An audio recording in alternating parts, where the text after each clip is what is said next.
sa budget na napunta dun sa Kongreso. Yun ang aming pinaglalaban. Bakit napakalaki ng budget na ibinigay sa Kongreso? Pangalawa is, bakit na-retain yung AKAP? It was not even requested by no less than the DSWD. And alam mo yan, nakakalungkot siyang AKAP na yan dahil nagiging malaking issue na yan dahil sa ngayon, ang AKAP, ginawa yung AKAP na yan na walang appropriate na guidelines. Ngayon palang gagawan ng guidelines. Nabalitaan pa namin yung 77, yung famous na 777.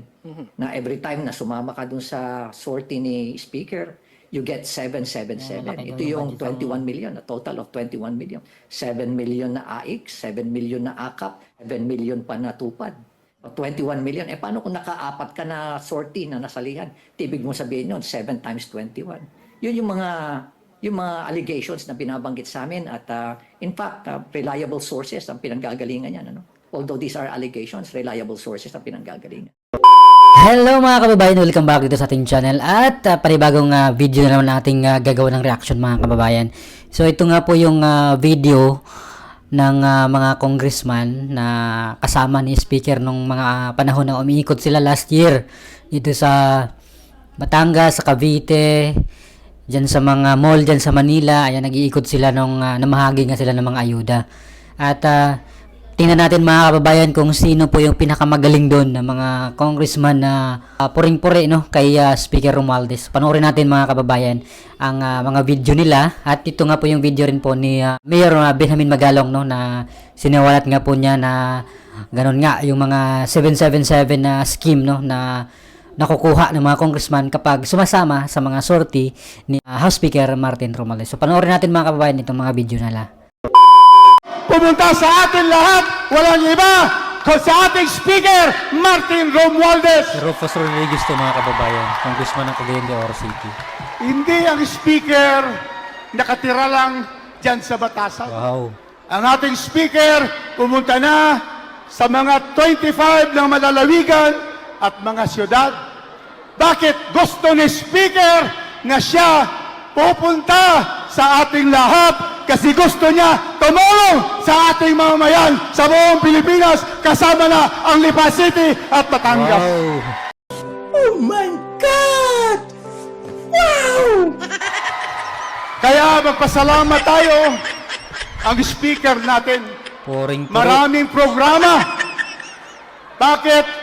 Gustong tumulong diretso sa mga mamamayan. Tandaan nyo kung ilang Ano beses yun? mga kababayan na Meron binanggit yung tayong pangalan ng Speaker. AKAP. Galing kami sa Aboite speech sa Lipa.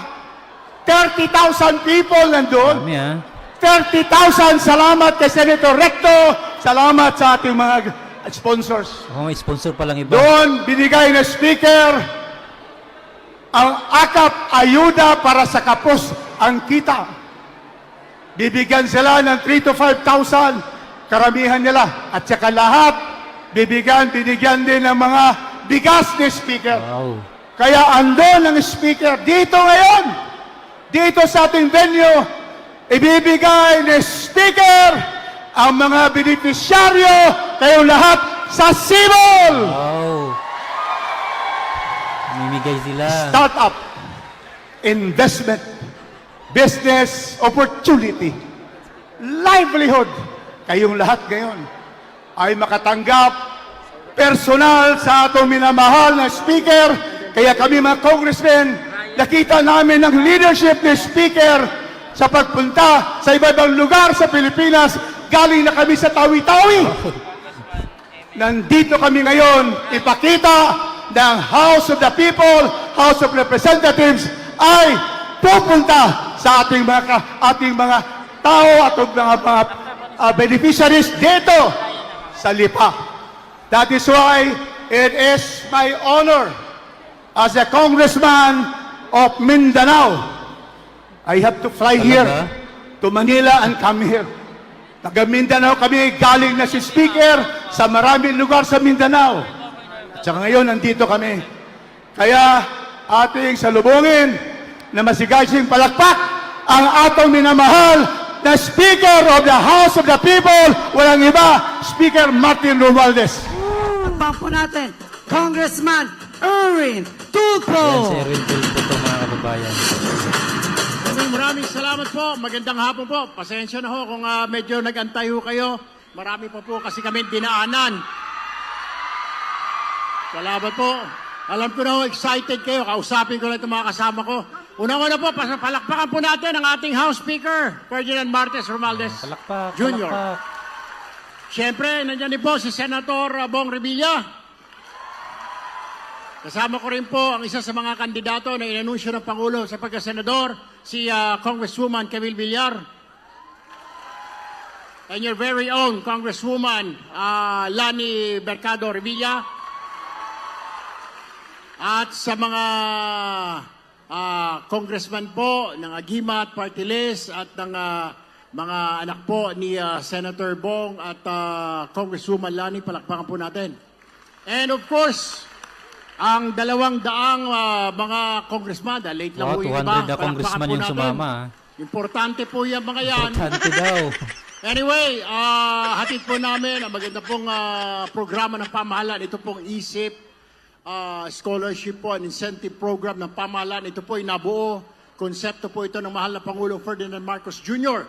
At magtutuloy-tuloy po ito, promise. Kung ikaw ay first year hanggang Promise fourth daw. year, meron kang ayuda mula sa pamahalaan. Ngayon po, initially may tatanggapin po kayong 5,000 at mga bigas. So palakpakan po natin ang gobyerno. And syempre, tuwing po may mga servisyo fair, kasama po natin ang speaker dahil siya po ang namamahala, nagpapatakbo po nito. So ito pong programa na ito, sabi niya magtutuloy-tuloy po ito. Kung ikaw ay scholar, ikaw ay first year, hanggang fourth year, makakatikim ka ng incentive na ito. Every year, 15,000 po. Pwede po ninyo gamit sa kung ano mang gusto ninyo bilihin. Alright, at anyway, maraming salamat po sa mainit na pagsalubong. Good afternoon po. Ako po Sir Erwin Tulfo, ang kakampi po ng mga inaapi. Once again, palakpakan po natin, Congressman Erwin Tulfo! Hello, Bacoor City! Ayan sila ni Mercado, mga kababayan. Isa namang agent! Hey! Ipakita natin ang sigla ng mga kabataan ng ating mahal na lungsod. Welcome to our visitors, most especially sa aming mahal na kaibigan, ang aming boss sa Kongreso, Speaker Martin Romualdez. Palakpakan naman po natin si Speaker. Isang mangga rin to eh. Mga anak, bilang mga scholars ng ISIP, bilang mga scholars ng pamahalaan na ito mula sa ating mahal na Pangulo Bongbong Marcos, let us thank him from the bottom of our hearts. Use your social media accounts to thank the President. What the fuck? Dahil marami po sa amin sinasabi, naku, yung bagong Pilipinas Caravan na yan, pampolitika lang yan.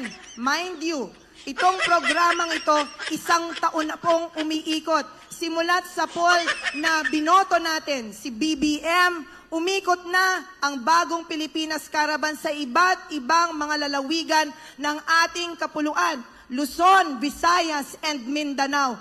Ito po ang programa ng ating Pangulo na ibaba ang serbisyo sa mamamayang Pilipino. Ito ang bagong Pilipinas. Oh my God! Wow! Kaya mga anak, dito po mga batang Bacoreño, please help us to be stewards of good news. Pwede ba yon? Ayaw na natin ng bad news. Ayaw na namin ng awayan. Gusto namin nagsasama-sama, nagtutulong-tulong. Kung ang ating sigaw sa Bacoor is to love my Bacoor, dahil at home ka dito, ipakita natin na mahal natin ang ating mahal na Pangulo. Ipakita natin na mababait ang mga Bacoreño at sumusuporta sa ating mahal na pamahalaan. Dahil tayo ang bagong Pilipinas. Tayo ang bagong Pilipino. Maraming salamat po. Hindi, wow. Maglulunsad po ng isang Ayan programa si Antonio Calixto. ang ating pamahalaan. Antonino Calixto ng Pasay. Tinatawag po nating ayuda sa kapos ng kita programs. At sa pamamagitan po ng programang ito, Doon to sa MUA eh. nais ko pong pasalamatan ang ating Pangulo Ferdinand Marcos at katuwang niya rito ang ating Speaker Martin Romualdez. Alam ko sa loob ng mahabang panahon, nagdaan po tayo sa krisis at hindi po tayo masyado nagkakakita-kita noong pong COVID-19. Kaya naman siguro, naririto po tayo ngayon na tayo po ay tinutugunan at hindi po nagpapabaya ang gobyerno ng ating Pilipinas na nagbibigay ng iba't ibang programa katulad ng AKAP. Hindi lamang ito para sa empleyado ng SM o mga agency na narito ngayon, kung hindi sa apat na sulok ng Pilipinas ay makikita po natin ang programa ng ating Pangulo kasama ang walang iba kung hindi ang ating Speaker Martin Romualdez. Kaya, in behalf of the City of Pasay, Speaker, maraming salamat sa inyong ginagawang programa na nakakatulong po sa ating mga kababayan, hindi lamang sa lungsod ng Pasay. Actually, ay napakarami na po naming napuntahan kasama po natin ang speaker na nagbibigay ng iba't ibang programa para makatulong sa pang-araw-araw na gastusin ng inyong mga pamilya sa mga darating na panahon. Maraming salamat po, Speaker Martin Romualdez. Congressman Roman Romulo. Isang magandang umaga po Roman, sa ating lahat. Roman. Siyempre sa ating mga beneficiaries galing sa lungsod ng Pasig, sa Mandaluyong, at siyempre sa Quezon City, isang magandang umaga po sa ating lahat. Unang-una po, Speaker Martin, alam niyo po, kanina, galing na ako dito, umikot na rin po ako doon sa ibang floors. Sa totoo, ang dami pong lumalapit at sinasabi, gusto nilang mapaabot sa iyo yung pasasalamat po nila. Kasi sa totoo, wala naman raw pumapansin sa kanila dati. Pero ngayon, dahil sa programa po na inilunsad po ninyo, napakaraming matutulungan na low income or minimum wage earners na talagang nangangailangan ng tulong. At syempre po, kasama rin po natin yung ating mga kasama na kahit papano, kailangan rin ng konting assistance na medical. Siguro, Speaker Martin, maraming salamat at alam ko na hindi makakalimutan ng mga taga-Pasig, Mandaluyong at Quezon City itong ipinagkaloob sa kanila na first time na napansin po sila. At siguro samantalin ko rin pagkakataon na ito, Kong Boyet, alam ko mamaya babati rin si Kong Boyet Gonzales at si Kong Franz babati rin. Pero since ako na rin nauna na magsalita dito, hindi ko lang sasabihin maraming salamat kay Speaker, pero Speaker, happy birthday na rin, Mr. Speaker Martin Romualdez. Again, Speaker, mabuhay po ang mga programa po ninyo at sana po tuloy-tuloy ang pagtulong sa taong bayan. Mabuhay po ang ating bansa. Maraming salamat po, Congressman Roman Romulo, Pasig City Lone District Representative. Isunod naman po natin ang mensahe din po ng pasasalamat mula kay Mandaluyong Lone District Representative, Congressman Neptali Boyet Gonzales. Magandang umaga po sa kanilang lahat, sa aking pong kasama, si Roman, of course. Happy birthday, boss, Speaker Martin Romualdez. Alam niyo ho, sa katotohanan lang ho, ang gobyerno po ito ay hindi lang yung sa pangunguna ng ating Pangulo BBM. Hindi lang yung kanyang trabaho na pang-national, mga infra ang ginagawa.